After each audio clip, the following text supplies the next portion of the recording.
Okay, ladies and gentlemen, here we are in Richland, a nice sunny day on GWA, and the message for today is, let's see, let me turn it around here. We got a couple messages.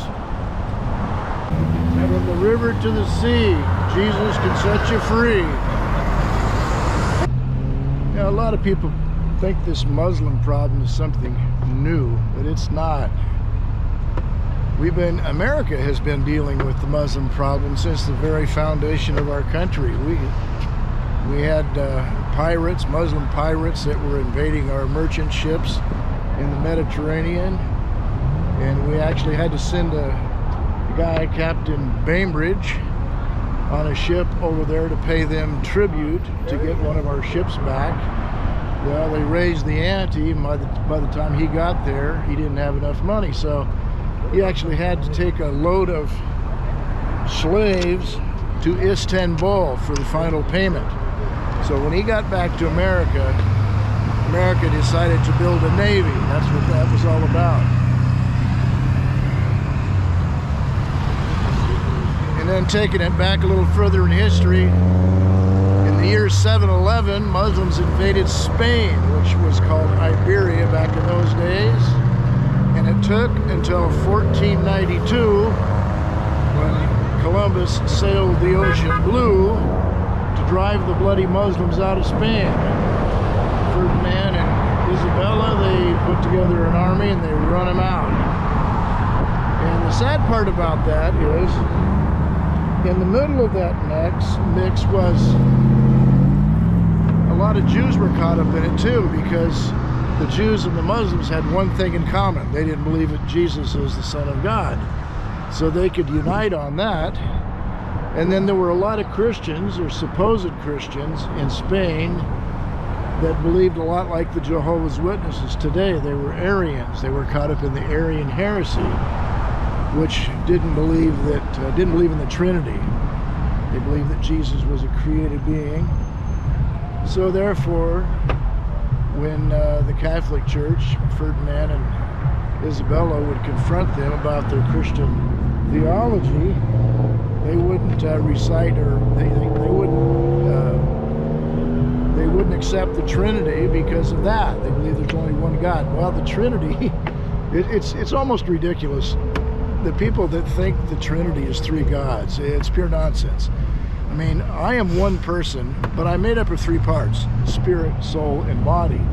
And you can't separate those three parts and still be a living human being. And that's the way it is with the Godhead. In Genesis, where it says, "Let us go down and make man in our image," you see the plurality there in the Godhead. You also see it in one of the words that's used for God in the Old Testament. It's the word Elohim.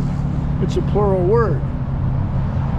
Now, the Jews traditionally have recited what they call the Shema out of Deuteronomy, which is, "Hear, O Israel, the Lord is God, the Lord is one." To hear, that's what the Shema is about. So the Jews have always believed in one God,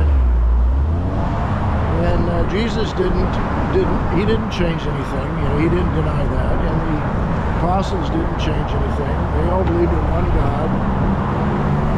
But the problem is, people twist the scriptures. They pluck out a few verses, the ones that they like, and usually the critics, they only know one verse. They know Matthew chapter 7 verse 1, where it says, "Judge not, lest you be judged." They are not willing to read the rest of the chapter, which goes on to say that there'll be false prophets and that you'll know by their fruit. Well, obviously, if somebody's got rotten fruit, you have to make a judgment call. Now, you don't go to the grocery store and just buy fruit random. Just watch people when they're going to the grocery store and they're picking out fruit. They're always looking them over, right? They're making a judgment call. Well, that's the way it is with theology. You have to make judgment calls on what people believe in. And sometimes people think, well, you know by the fruit, that's just talking about their lifestyle. If they're nice people, then their fruit is good. Well, they might be nice people, but teach false doctrine. I mean, you could be a good, family man, and just like the Mormons, they're big on the family. But what they teach about Jesus Christ is a lie. He's not the spirit brother of Lucifer. Jesus was part of creation. He created Lucifer. And you can see that in the first chapter of the book of Colossians. So, anyway, well, we got a lot of noise out here today. So, from the river to the sea, what does that mean? Well, a lot of people don't have any idea what river or what sea it's talking about. The history of that is Iran, the Shiite Muslims of Iran in northern Iraq have wanted the Jewish state to be driven into the sea. That's what that's all about. They want them to go away. And Hamas is basically a proxy, a puppet of Iran. So that's where they get that slogan. And Americans pick that up and they don't have a clue what it's even about. Most Americans don't really know much about Islam. They've never read the Quran. They don't realize that Muhammad was a false prophet. He was a terrorist.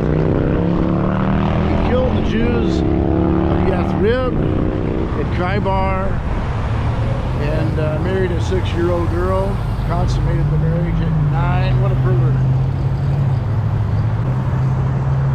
But false prophets, that's usually one of their problems, is they have sex problems. Joseph Smith, the prophet of Mormonism, same problem. He liked ladies. He liked other men's wives. And Joseph Smith even sent guys on mission so he could have an affair with their wives while they were gone on mission.